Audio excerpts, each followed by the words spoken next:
Sesión General INPER.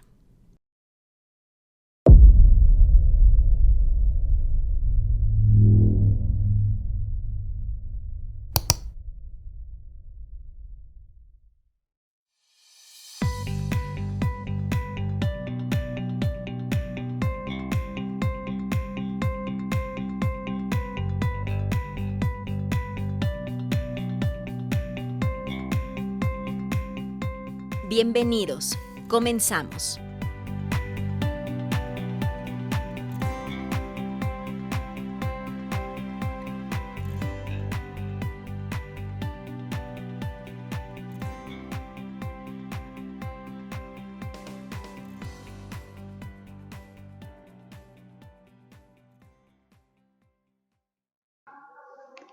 Buenas tardes a todos. Quiero dar la más cordial bienvenida a nombre de la doctora Ana Cristina Arteaga Gómez, directora general del Instituto Nacional de Perinatología Isidro Espinosa de los Reyes.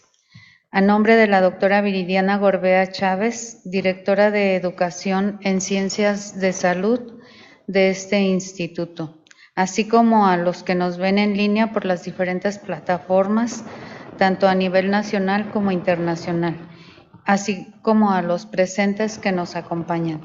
Su servidora, doctora Martina Angélica Guido Campuzano, jefa del Departamento de Seguimiento Pediátrico de esta institución, en conmemoración del próximo 21 de marzo al síndrome de Down, tengo el gusto y placer de presentar a la doctora Carla Adney Flores Arizmendi, médico pediatra por el Instituto Nacional de Pediatría, alta especialidad en atención integral del paciente pediátrico con síndrome de Down, diplomado en tanatología y consejería, jefe del servicio de la Clínica del Niño del Síndrome de Down en el Instituto Nacional de Pediatría, fundadora y miembro de la Red Down México, miembro de Down Syndrome Medical Interest Group, colíder del proyecto de investigación humana Trisomía Proyecto en la Universidad de Colorado, miembro del Comité de Down en Madrid, en España, mamá de 4 hijos. Creo que esta parte del currículum fue lo que más me gustó y tuve mucho cuidado en que no se nos fuera a pasar. La felicitamos. Muchas gracias, doctora, por su presencia en este instituto.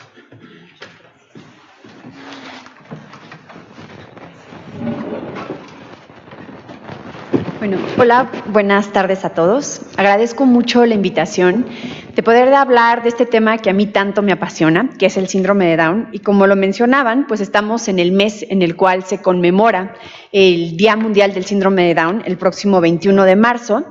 Y cada año la ONU elige un lema. Este año fue Juntos contra la Soledad. La verdad es que es un lema muy fuerte en el cual creo que nos ayuda a generar o a concientizar un poco más a la sociedad sobre la importancia de la inclusión. Muchas veces, y creo que ahorita hemos avanzado mucho en que ya los vemos más en escuelas, trabajando, sin embargo, en muchas ocasiones todavía hay mucha soledad, ¿no? Entonces, qué gran oportunidad de poder platicar con ustedes este tema y que podamos ser como pieza clave para que esa soledad ya no se vea tan marcada en las personas con discapacidad. Y pues bueno, los temas que vamos a hablar un poco de generalidades de síndrome de Down, sobre la importancia de la primera noticia y algunos cuidados que debemos de llevar a cabo en esta primera etapa, en la etapa neonatal.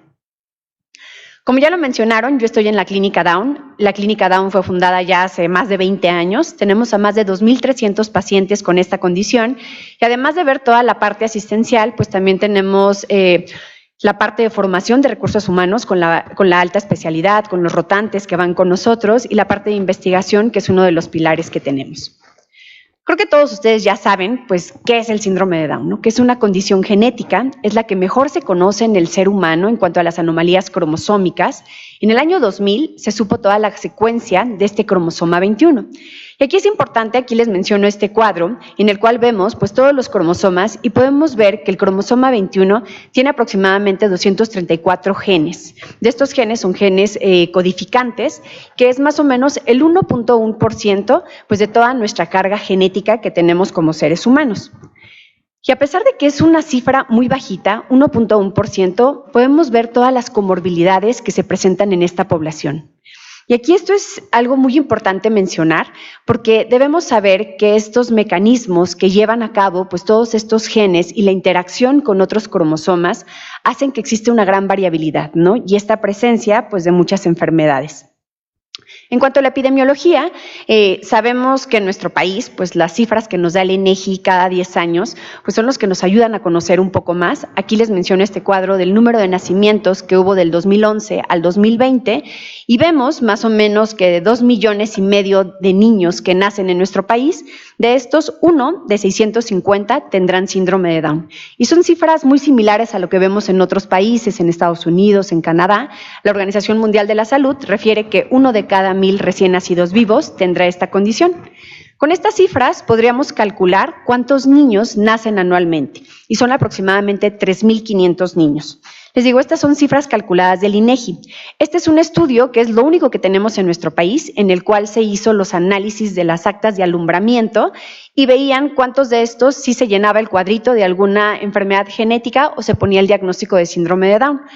Yo no sé si aquí pase, probablemente no, pero yo me acuerdo cuando hice el internado, cuando hice el servicio, quien llenaba esas hojitas pues era el interno o era el estudiante. Entonces creo que estas cifras pues están muy alejadas de la realidad, ¿no? Estas cifras nos dicen que del 2008 al 2011 solo nacieron 2,600 niños, que se me hace muy bajita esa tasa, pero bueno, estos son los datos que tenemos publicados en México. En relación a la primera noticia, aquí sí me gustaría como hablar un poquito más a fondo, porque ustedes como neonatólogos, como pediatras, como ginecólogos que se encuentran aquí, pues creo que tienen un papel fundamental y tienen una gran responsabilidad en cómo compartimos esta información a la familia.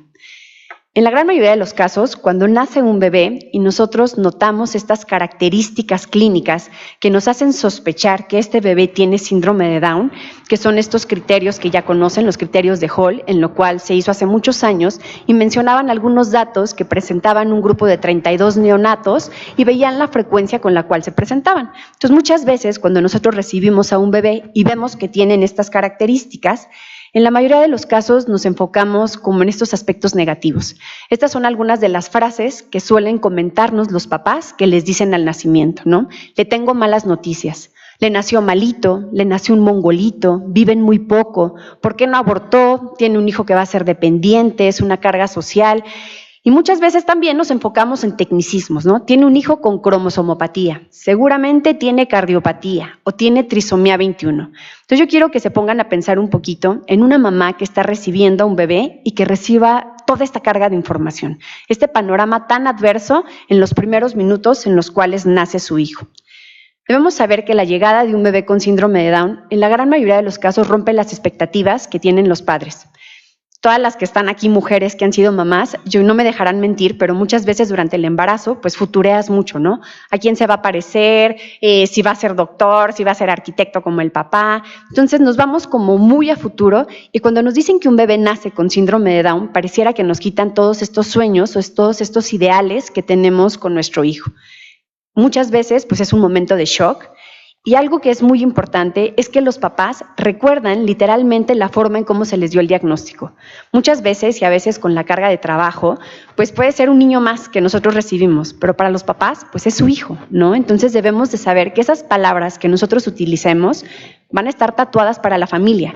A mí me gusta mucho hacer el ejercicio cuando llegan adolescentes o adultos a la consulta y les pregunto, ¿cómo les dieron el diagnóstico? Es impresionante que a pesar de que sus hijos tengan 20 años, 25 años, los papás recuerdan tal cual como se los dijo. El doctor iba vestido así, se acercó, o me tocó del brazo, o me lo dijo de una forma muy fría. Entonces debemos de estar como conscientes que estas palabras marcarán el futuro de la familia. Si nos enfocamos en aspectos negativos, pues imagínense un papá que va a decir, pues ¿para qué lo llevo a terapia? ¿Para qué lo llevo? ¿Para qué hago otras cosas? ¿Para qué lo llevo a otras valoraciones? Si ya me dijeron que no va a poder.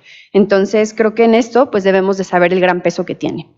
Este es un artículo que a mí me gusta mucho que habla pues cuando las malas noticias no siempre son malas noticias. Y marca en 7 pasos pues qué es lo que debemos de nosotros hacer cuando tenemos esta sospecha diagnóstica. Lo que habíamos dicho, que nuestras palabras formarán parte de la historia de la familia. tenemos que felicitar. Entonces, nació un bebé, no nació un síndrome de Down. Entonces, la llegada de cualquier niño debe de ser un motivo de alegría para las familias. Podemos utilizar esta frase, tengo noticias que probablemente no esperaban, que es muy diferente a decirle, le tengo malas noticias. Brindar esperanza, ya está aquí el bebé, no nos toca cuestionar el por qué no le hicieron estudios, por qué no abortó, por qué se embarazó tan grande, ya está aquí y nos toca enfocarnos en los aspectos positivos. Darles información a corto plazo, esto es algo muy importante, a veces como médicos queremos decirles todos y que a los 40 años a lo mejor puede desarrollar Alzheimer, entonces yo siempre les pongo de ejemplo, imagínense que cada que nace un bebé le dijéramos a la mamá, pues como nació en México, lo más probable es que su bebé tenga diabetes, a lo mejor su bebé va a ser hipertenso. Yo creo que eso nadie lo dice con un neonato, tampoco lo deberíamos decir con un bebé con síndrome de Down. Tenemos que darle tiempo para escucharlos, para que ellos puedan expresar sus emociones. Pareciera que nosotros vamos, damos una receta de cocina, la leemos, ¿tiene alguna duda? Sí o no, y nos salimos. Entonces los papás, como decíamos, es un momento de shock en el cual están viviendo y seguramente van a tener muchas dudas. Entonces démonos ese tiempo para poder escucharlos. Y la otra cosa que es muy importante es ofrecer herramientas. La gran mayoría de los papás piensan que son los únicos en el mundo que tienen un bebé con síndrome de Down. Cuando nosotros les decimos hay grupos de apoyo o puedes encontrar en el DIF, en el Teletón, como que les estamos ayudando a abrir ese camino que muchas veces lo ven totalmente oscuro. Entonces, les digo, estos son puntos importantes y que creo que no solo aplica para el diagnóstico de síndrome de Down, sino para todos los diagnósticos que muchas veces les tocará o nos tocará dar en un recién nacido. Basado en eso, nosotros hicimos estos artículos en los cuales hablábamos pues, del impacto de esta primer noticia y les quiero contar que hace unos años hicimos este libro que se llama Las maravillas del cromosoma 21, en el cual pues, es un libro de acompañamiento para papás, que papás lo escriben, yo no soy autora, soy recopiladora de historias y son 47 historias que ayudan para brindar mayor esperanza a los papás que van iniciando esto. Y pues bueno, ya está aquí el bebé con síndrome de Down. ¿Qué es lo que teníamos que hacer? Involucrarnos, ¿no? Lo primero que decíamos, felicidades, tienen un hermoso bebé. Y sí, es un bebé, ¿sale? Ante todo, ante el diagnóstico, es un bebé. Y esto es cómo podríamos darlo, ¿no? O sea, y es un ejemplo porque a veces a mí me llaman los residentes que se van al servicio social, doctora, no sé cómo decirle. Entonces le digo, puedes decir esto, ¿no? O sea, tiene un hermoso bebé, parece un bebé sano, tengo noticias que probablemente no esperaban, encontramos algunos rasgos que nos hacen sospechar que este bebé tiene síndrome de Down, haremos pruebas para confirmar con toda seguridad ese diagnóstico y vamos a ver cómo está su salud. Con eso que le digamos, la verdad es suficiente. No nos involucremos en otras cosas y por qué preguntar, etcétera. Con eso, acuérdense que los papás, si nosotros damos información adicional, están en un momento de shock, seguramente lo olvidarán.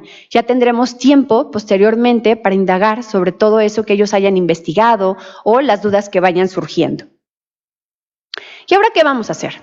Entonces, lo primero, pues resolver dudas. La exploración, el diagnóstico ante este recién nacido con síndrome de Down y vamos a ver pues, qué criterios debe tener un bebé para poderlo dar de alta y qué seguimiento posteriormente tenemos que hacer. ¿Cuáles son las principales dudas que suelen tener los papás y que con nosotros llegan a la consulta? Es ¿por qué? ¿Por qué mi bebé nació con síndrome de Down? Si me hice todos los ultrasonidos, me hice estructurales, me hicieron todo, ¿por qué nació con esta condición y nadie me dijo? Debemos saber que en nuestro país, probablemente aquí cambia porque estamos en un tercer nivel, pero de los pacientes que nosotros recibimos en el INP, menos del 5% tuvieron un diagnóstico prenatal. Entonces los papás pues tienen esta gran duda, ¿no? La otra de las preguntas que suelen hacernos es si hay grados de síndrome de Down y qué cuidados de salud deben de llevar. Entonces, ¿el por qué? Tenemos que decirles, y en la mayoría de las ocasiones no vamos a saber la causa específica. Este es un estudio que se publicó apenas hace unos años, que hablaba sobre los factores de riesgo del origen del síndrome de Down, se publicó en el IMSS, y ellos encontraron que la edad materna, menores de 19, mayores de 35, que es algo que ya sabíamos, es un factor de riesgo.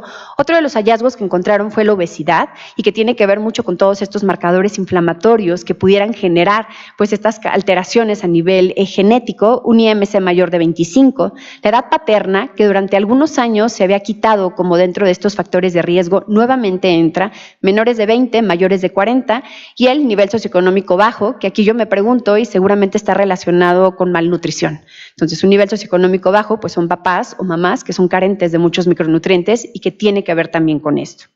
Aquí ya vemos las tablas en cómo se incrementa la probabilidad de manera exponencial entre mayor edad materna tengamos. Sin embargo, debemos de estar muy conscientes que la mujer en edad fértil es entre los 20 y los 30 años. Por lo tanto, un gran número de nacimientos de niños con síndrome de Down tendrán mamás jóvenes. Entonces, ¿qué tendremos que hacer? Quitar esa culpa que suelen llegar los papás o las mamás principalmente como una gran carga, ¿no? O sea, de que, sí, doctora, me embaracé, tengo 37 años, tengo 40 años. Entonces, explicarles, no hay culpables. Aunque nosotros pudiéramos saber que sí es un factor de riesgos, que sí incrementa la probabilidad, no podemos decirle fue por tu culpa, ¿no? Entonces, aquí también a veces los papás pues, se lavan las manos, ¿no? Y entonces lo que ven y ustedes buscan en internet, nada más viene como edad materna. Y hay muchos estudios en los cuales también se ha demostrado que esta edad paterna pues tiene relación con algunas cromosomopatías. Entonces, lo primero, quitar culpables, explicarles, fue un error, fue una alteración de la naturaleza que se hizo que se fuera información genética adicional, no vamos a saber, y porque a veces llegan y es que el tío, abuelo del primo de no sé quién, entonces no, o sea, explicarles pues cuáles son las variantes citogenéticas que puedan estar relacionadas y que en un muy bajo porcentaje pudiera tener una relación hereditaria. Entonces, explicar esto, las alteraciones citogenéticas que habíamos dicho, y explicar para qué sirve el cariotipo. Muchas veces a mí me llegan con el cariotipo y me dicen, ¿cómo le va a ir, doctora? ¿Cree que él sí puede ir a la escuela? Digo, el cariotipo no nos va a servir para eso. El cariotipo solo nos confirmará este diagnóstico clínico que ya tenemos y nos va a asesorar en cuanto a probabilidad de recurrencia. Y aquí les tacho esta parte de riesgo porque es algo que también ya deberíamos de quitarlo. Es una probabilidad de recurrencia. Siempre cuando hablamos de riesgo lo asociamos a algo negativo. Entonces, desde ahí tenemos que empezar a cambiar el lenguaje en cómo comunicamos. Este otro artículo es muy interesante porque habla sobre la gran variabilidad que existe en las personas con síndrome de Down. A veces tratamos o lo encasillamos todo, ¿no? Tiene síndrome de Down, todos son así, todos son tiernos, todos son abrazables, todos son afectivos o son agresivos. Entonces, no, debemos saber que hay una gran variabilidad. Y también algo muy importante es que debemos de quitar ese gran mito en relación al mosaicismo. Muchos papás llegan y nos dicen, es que yo creo que es mosaico, doctora, porque casi no se le ve. O tiene muy poquito porque es muy inteligente. Entonces, de manera lógica, podríamos pensar que un paciente que tiene una alteración citogenética, trisomía 21 regular y mosaicismo, pues a lo mejor le iría mejor al que tiene mosaicismo, porque tiene células normales, podríamos decirlo de alguna forma, ¿no? Sin embargo, ya hay muchos estudios en los cuales se ha demostrado que no importa la variante citogenética para saber el pronóstico o el grado de coeficiente intelectual o discapacidad intelectual que pueda tener un niño, no va relacionado con la parte genética. Hay muchos otros factores, principalmente ambientales, los que van a hacer una gran diferencia. Entonces, esto debemos de quitárnoslo. El mosaicismo no es igual a buen pronóstico. Si yo les pongo estas imágenes, ustedes podrían decirme qué niño tiene trisomía 21 regular, cuál es por translocación, cuál es por mosaicismo. ¿Alguno de ustedes cree que podría? Pues la verdad es que no. O sea, no podemos dar un pronóstico ni decir cómo le va a ir, nada más dependiendo de sus características físicas que podamos encontrar. ¿Qué sabemos cuáles son los problemas más comunes que presentan las personas con síndrome de Down? Pues por cuestiones de tiempo nos vamos a enfocar solo en algunos que se presentan principalmente en la etapa neonatal. Este es un estudio que se hizo en Jerusalén, en el cual se evaluaron 4 centros, había 403 recién nacidos con síndrome de Down y se vieron algunas complicaciones perinatales y algunas características clínicas que presentaban los neonatos con síndrome de Down. Y dentro de estos, 32.8% tuvo problemas respiratorios, requirieron oxígeno y en otros casos ventilación. Prematurez se presentó en más del 20% de los casos. Cardiopatías congénitas a mí me llaman la atención porque creo que fue una cifra muy alta, 79.6%, a diferencia de lo que nos dice la bibliografía, que se presenta en un 50%. Vemos también que hubo problemas para la alimentación, en un número más o menos de un 13%. Entonces, todos estos datos eran los que se encontraron en este estudio. Tenemos otros estudios que también se han hecho, en los cuales se ha visto que de 121 niños con síndrome de Down que nacieron, pues la mitad aproximadamente requirió un manejo en cuidados intensivos neonatales y estos, después de las 24 o 48 horas, otros 38 pacientes requirieron el ingreso ya de manera postnatal. Vemos que de estos pacientes, más o menos más del 70 pacientes requirieron el uso de oxígeno, 13 fueron pretérmino, 10 de estos pacientes tenían problemas para la succión. Entonces, todos estos datos nos hacen entender un poco más las principales comorbilidades que presentan en esta etapa neonatal. Y este otro estudio también habla de 162 pacientes, y aquí también se hizo este estudio en Brasil, menos del 20% tuvo un diagnóstico prenatal, que son cifras yo creo que muy similares a lo que vemos en Latinoamérica, y dentro de estos, 57% tuvo algún tipo de cardiopatía y 10% requirió lactancia materna. Y aquí este estudio es importante porque habla como de las diferentes enfermedades que pueden presentar las personas con síndrome de Down a lo largo de la vida, y nos dicen que una persona con síndrome de Down, un neonato al nacimiento, suele tener 6 diagnósticos, que esto, en diferencia de la población general, se alcanza más o menos a los 69 años. Un adulto ya mayor, en ese momento de la vida tiene 6 diagnósticos. Acá los neonatos pues es de manera muy temprana, ¿no? ¿Qué es lo que debemos vigilar? Pues hay diferentes guías específicas que nos hablan como de un checklist que tenemos que ir haciendo dependiendo de la edad. Yo al final les voy a dejar algunas referencias donde podamos encontrar esta información. En México, soy parte de Red Down México, estamos ahorita en la 10ª edición de estas guías de cuidado de salud que nos sirven mucho tanto para profesionales como para los padres de familia, para dar un acompañamiento, tanto en la parte médica como en la parte social, en la parte educativa. Si alguno está interesado, se las puedo mandar con mucho gusto para que la puedan tener a la mano.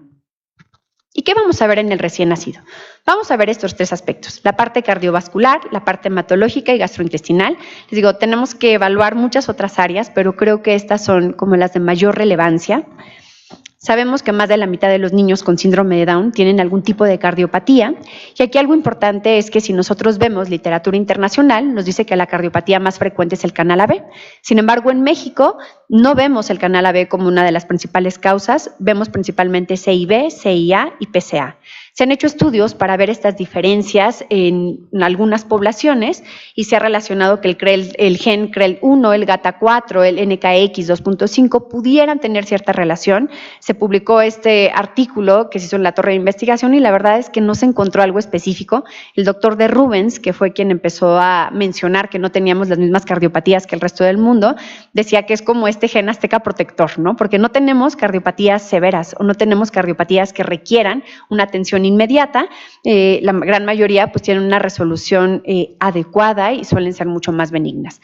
Aquí les pongo esta comparación de las cardiopatías en relación a México, Boston, Atlanta y Roma, y pues vemos, ¿no?, que el canal atrioventricular en México se presentaba más o menos en un 14 pacientes de una N de 160, que era aproximadamente un 9%, a diferencia de lo que vemos en otros que era 45 a 50%.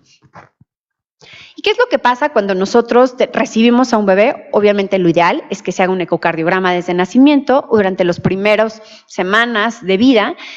¿Y qué pasaría si nosotros no tenemos un ecocardiografista, no tenemos un cardiólogo pediatra? Pues lo ideal es que hagamos una referencia temprana en los primeros 3 meses. Debemos de estar muy conscientes que nosotros, si no auscultamos ningún soplo, si el niño no está desaturando, esto no nos dice que no haya cardiopatía. Muchas cardiopatías en la etapa neonatal suelen ser silentes. Entonces, sí o sí, necesitará que se le haga un ecocardiograma. Y cuando los niños tienen un corazón sano, no se pueden dar de alta. Como mínimo cada 2 años se tiene que llevar una vigilancia por el riesgo de hipertensión arterial pulmonar. ¿Qué estudios de sangre tendremos que hacer? Lo ideal, en la primera semana de vida, biometría hemática, tendremos que hacer bilirrubinas y tendremos que checar el perfil tiroideo, a pesar de que ya se haga el tamiz, porque muchas veces me dicen, no, ya le hicieron el tamiz metabólico. Entonces, a los 7 días tendríamos que repetir estos estudios. Y aquí vamos a ver algunas anormalidades que se encuentran en la etapa neonatal en personas o neonatos con síndrome de Down, y estas son las más frecuentes. Neutrofilia, trombocitopenia y policitemia, que es lo que se reporta en 158 neonatos con síndrome de Down. Y este es otro estudio que se hizo aquí en México, se hizo en el Hospital Civil de Guadalajara con 135 niños con síndrome de Down y se hizo un grupo de referencia con 226 niños que no tenían síndrome de Down. Y aquí encontraron pues algunas características importantes. Si la edad materna fue mayor a 35 años en más del 40% de los pacientes, a diferencia del 18% de los niños que no tenían síndrome de Down.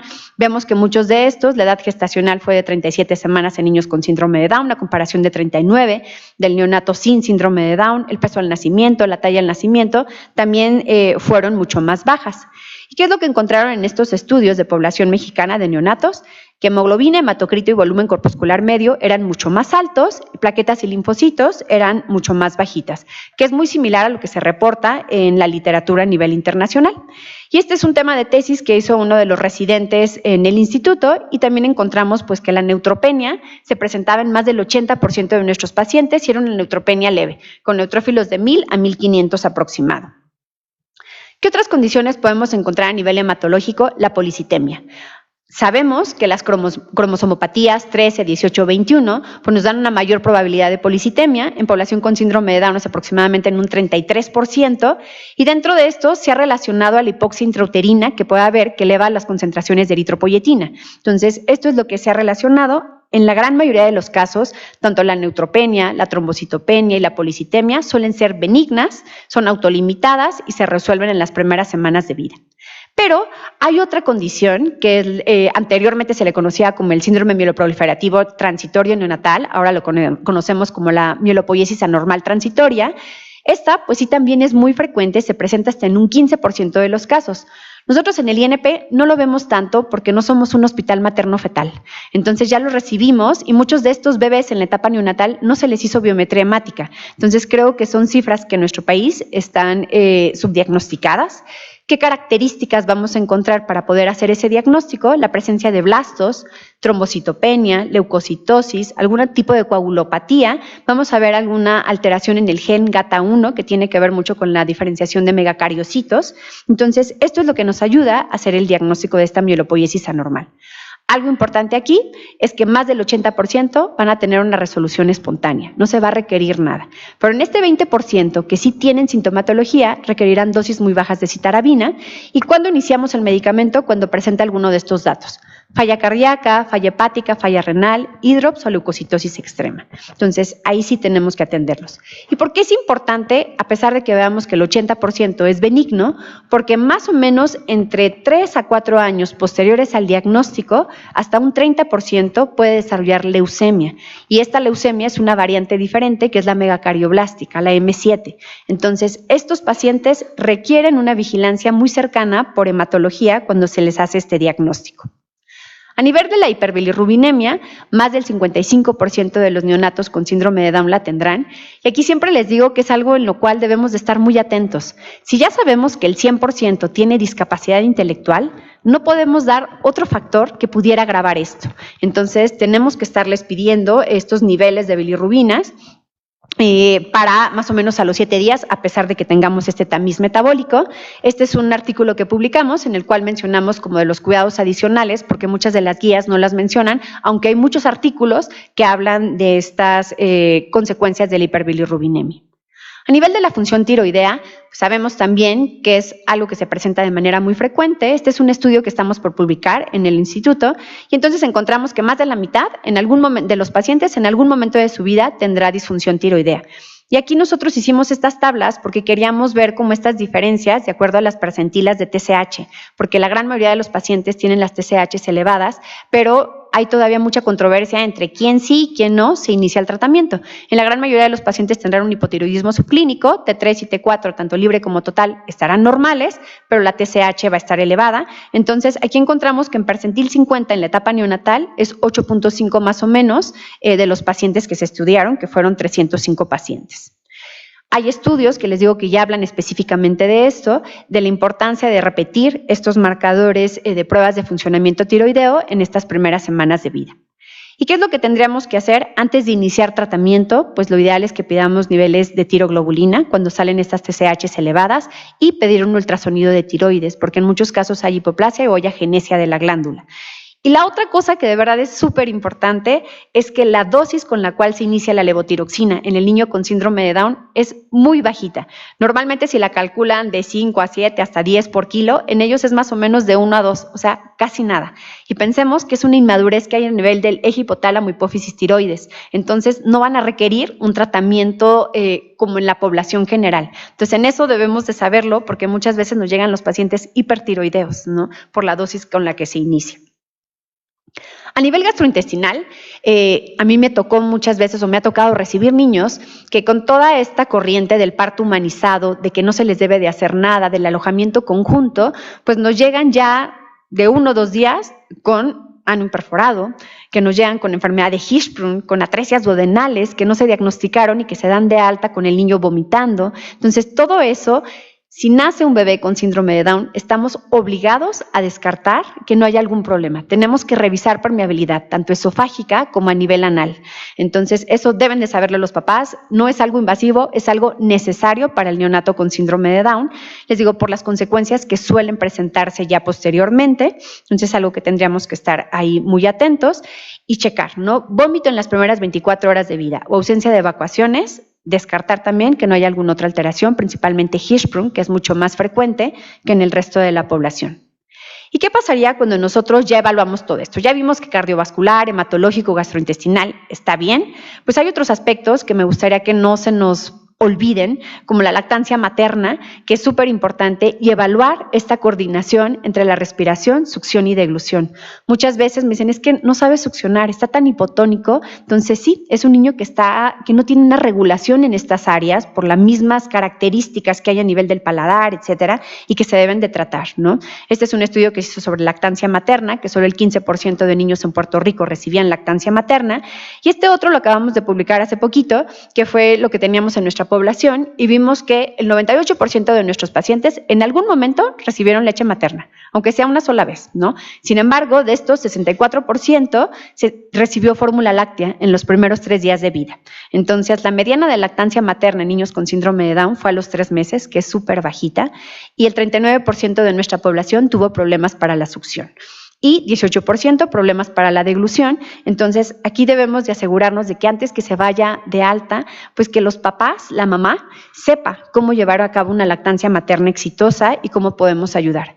Creo que yo no vendré aquí a hablarles de los beneficios de la lactancia materna, todos lo sabemos. Sin embargo, en la población con síndrome de Down hay beneficios adicionales. La primera, pues que va a mejorar a nivel inmunológico, que ya sabemos que suele ser deficiente en ellos, disminuye el riesgo de enfermedad celíaca, nos da un factor protector para leucemia, que también ya vimos que es más frecuente, y nos favorece mucho pues toda esta, les digo, es la primera terapia que recibe el bebé a nivel miofuncional. Es la primera terapia oromotora que podríamos darle. Entonces, se han visto en los estudios que el bebé que recibe lactancia materna tiene un mayor lenguaje, que es una de las áreas donde más barreras podemos encontrar. También les ayuda a estar más horas despiertos para la estimulación y favorece pues este vínculo que muchas veces está roto entre la mamá y el bebé. Entonces, lo que les decía, pues lo ideal es que también, además de esta lactancia materna, iniciemos algún programa de terapia orofacial. Creo que muchas veces nos enfocamos en la terapia física y se nos olvida esta área que es súper importante.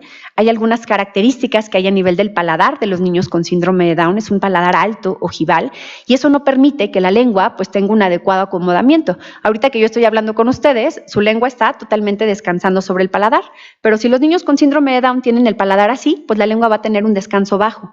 Y es por eso que a veces protruyen la lengua, ¿no? Y a veces me dicen, ¿tienen la lengua grandota? No, tienen un paladar muy estrecho. Y con los ejercicios orofaciales y con la terapia miofuncional podemos modelar ese paladar para que se hagan respiradores nasales y para que tenga una adecuada posición la lengua.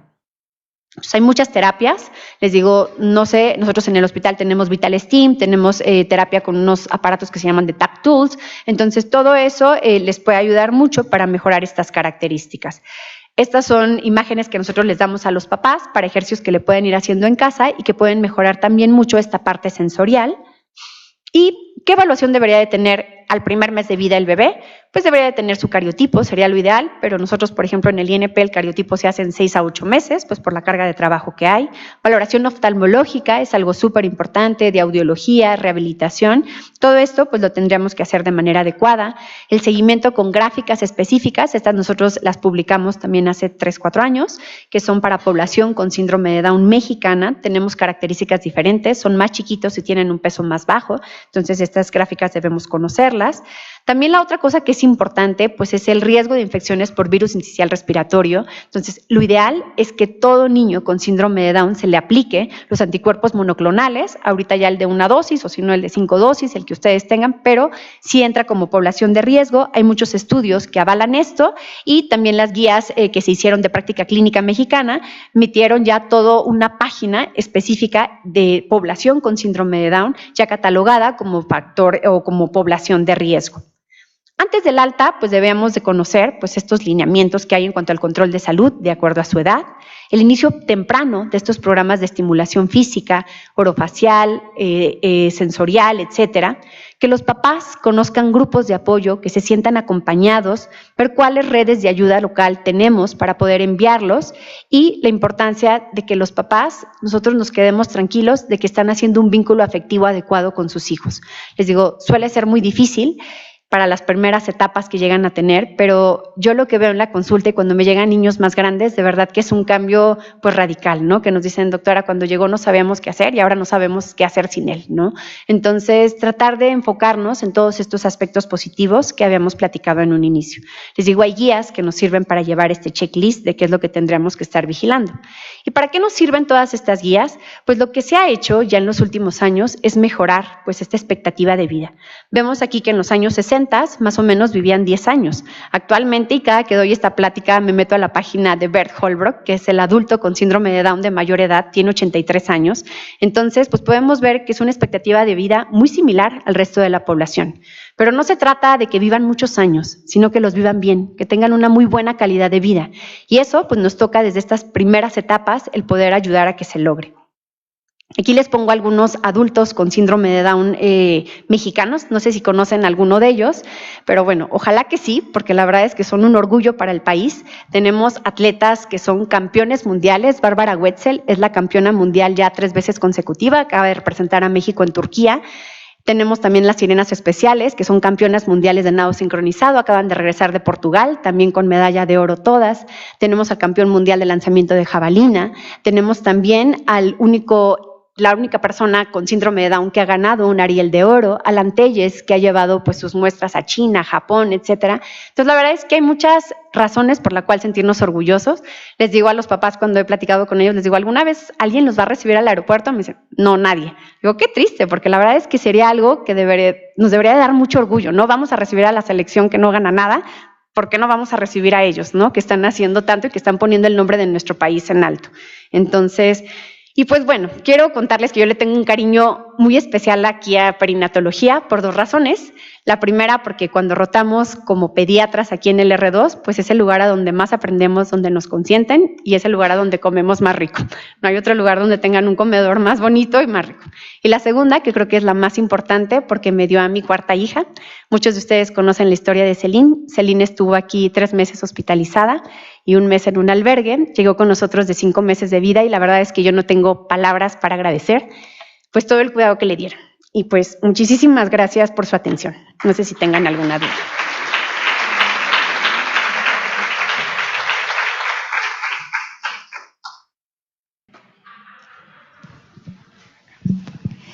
Bueno, mientras se animan a preguntar, doctora Leila. Doctora, saludándola y la verdad felicitándola. Celine estuvo con nosotros y la verdad, una niña preciosa y lo que ustedes han hecho es increíble, ¿no? Yo nada más, no es duda, sino más bien si en el libro que han escrito, nosotros, muchos de los pacientes que recibimos y que tienen diagnóstico de síndrome de Down, o por lo menos se sabe que tienen la sospecha, la gente piensa que el tener el diagnóstico es igual a que se va a curar, o que ¿por qué no hicieron algo para que se curara?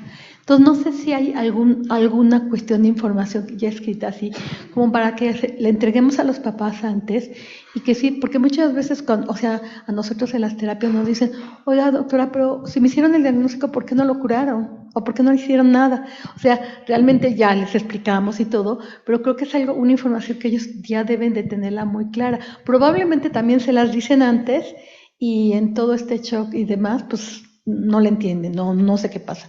Pero sí creo que es algo que sí bien importante que sepan, que el diagnóstico es justamente para que no llegue de improviso el diagnóstico, pero que eso no va a cambiar lo que tenga su bebé, ¿no? Sí, justo en el manual que les enseñaba que hicimos en Red Down se habla mucho de eso, ¿no? O sea, de que es una condición de vida, que no es una enfermedad, que como tal no va a haber algo que se lo quite o que le haga que tenga menos o que tenga más o que no se le vea. Entonces se habla mucho de eso y como quitar un poquito esa carga que a veces se les da a los ginecólogos, ¿no? Porque los papás quedan enojados, el por qué no se les hizo el diagnóstico, por qué si fui a todas mis consultas, por qué se me hicieron ultrasonidos. Entonces, como explicar mucho de que hay otros factores que pudieran estar relacionados relacionados, que son, a menos de que se haga un estudio invasivo con el cual ya podemos tener un diagnóstico certero, pues nada más son tamizajes, todo lo que se hace. Entonces, pero sí se habla en el manual que tenemos. No, de nada. ¿Alguien más que guste preguntar? Bueno, aquí tenemos una felicitación para usted, doctora, y hay una pregunta sobre una noticia que salió, ya sabe, ¿verdad? Sobre que se corrige el síndrome de Down, algunos investigadores en Japón. Sí, pues salió hace más o menos un año y la verdad es que fue algo que, pues ya se encontró la cura, ¿no? O sea, que era por medio, pues, de cambios que se podían hacer a nivel del feto para disminuir la sobreexpresión de ese cromosoma 21. Todo esto, y siempre les explico a los papás, se ha hecho en animales, se ha hecho en células. Entonces, para que nosotros podamos ver la réplica en humanos, yo creo que no nos tocará verla. A lo mejor en algún momento se podría hacer con todos estos avances, pero no ahorita. Y no es algo que lo va a curar, ¿no? Porque salió como muy prometedor, pero no se ha hecho ninguna prueba en seres humanos. Muy bien, bueno, doctora, otras felicitaciones por su excelente charla y el equipo con el que usted trabaja en el INP, pero la pregunta es, ¿existen más clínicas de este tipo en el país o es la única? En el INP, pues está ahí la clínica, que ya llevamos muchos años. El Hospital de San Juan de Aragón también tiene una clínica desde hace 6 años, en el cual también ven población adulta. No tienen todos los servicios, muchas veces los refieren a hospitales del Departamento de la Ciudad de México, pero se tiene ahí. Y pues los residentes que hemos formado, ya ahorita estoy con mi 10ª generación, pues ya han hecho algunas clínicas en Monterrey, tenemos en Chiapas, tenemos en Chihuahua, en Saltillo, de residentes egresados de ahí del INP. Otra pregunta, doctora. Doctora, como mamá de un niño con síndrome de Down, ¿qué nos puede decir sobre la amniocentesis? Pues como decíamos, es un diagnóstico, sirve para el diagnóstico. Tiene un riesgo de pérdida fetal más o menos de un 1 a un 2%. Creo que las mamás, ahí siempre les digo, a lo mejor yo me escucho muy optimista cuando doy estas pláticas, sin embargo, a mí no me toca estar del otro lado cuando se hace el diagnóstico prenatal. Y ahí sí tenemos que dar una información muy neutral a las familias. Creo que nuestros ideales, nuestras creencias religiosas o lo que nosotros pensemos no puede influir en la decisión que puede tomar un familiar. No sabemos ese 24/7 que pueda tener la familia, si está apta, si le costará mucho trabajo, o sea, todo esto creo que sí lo debemos plantear. Sí es difícil, sí requiere mayor tiempo. Tengo otros 3 hijos, entonces sí puedo hacer como la comparativa de esto. Pero creo que ahí sí los papás deben de tomar la decisión con información adecuada. Entonces les digo, en esos casos sí, ahí sí ponemos en una balanza, ¿no? Lo malo que también conlleva y también los aspectos positivos. Pero como a mí no me toca eso, afortunadamente, a mí me toca cuando ya nacen, entonces ahí sí yo me tengo que enfocar en toda la parte positiva. Les digo, pero sí, la amniocentesis pues es una de las herramientas para hacer un diagnóstico certero de síndrome de Down. Otras felicidades por la gran plática y sobre todo por el gran ejemplo. ¿Qué le diría a los papás que desean hacer una interrupción del embarazo por trisomía 21? Pues justamente esto, ¿no? O sea, que tomen una decisión informada, que a lo mejor conozcan otras familias y creo que no hay como una respuesta específica de decir sí o no. O sea, creo que eso ya dependerá de las características de cada una de las familias. Muy bien. Y yo le quiero hacer una pregunta personal, doctora. Los niños que tenemos aquí en el servicio de seguimiento de trisomía 21, estos niños no ingresan porque el departamento está hecho para otro tipo de intervención. ¿Se los podemos enviar? Sí. O sea, sí, la verdad es que sí, nosotros ahí pues ya el servicio de rehabilitación tiene un día específico para ellos, también de terapia orofacial. Sí. Ok. Bueno, ¿alguien más que quiera preguntar?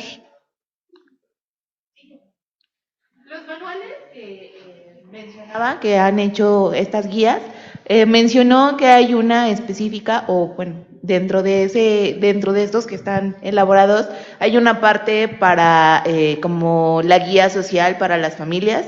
¿Esto es donde los podemos obtener? ¿Dónde podemos checarlos? En la página de Red Down México, ahí están. Y si no, puse mi correo, ahorita si lo podemos regresar. Si quieren me mandan un correo, yo se los puedo mandar. Perfecto. Muchas gracias. Felicidades. Muchas gracias.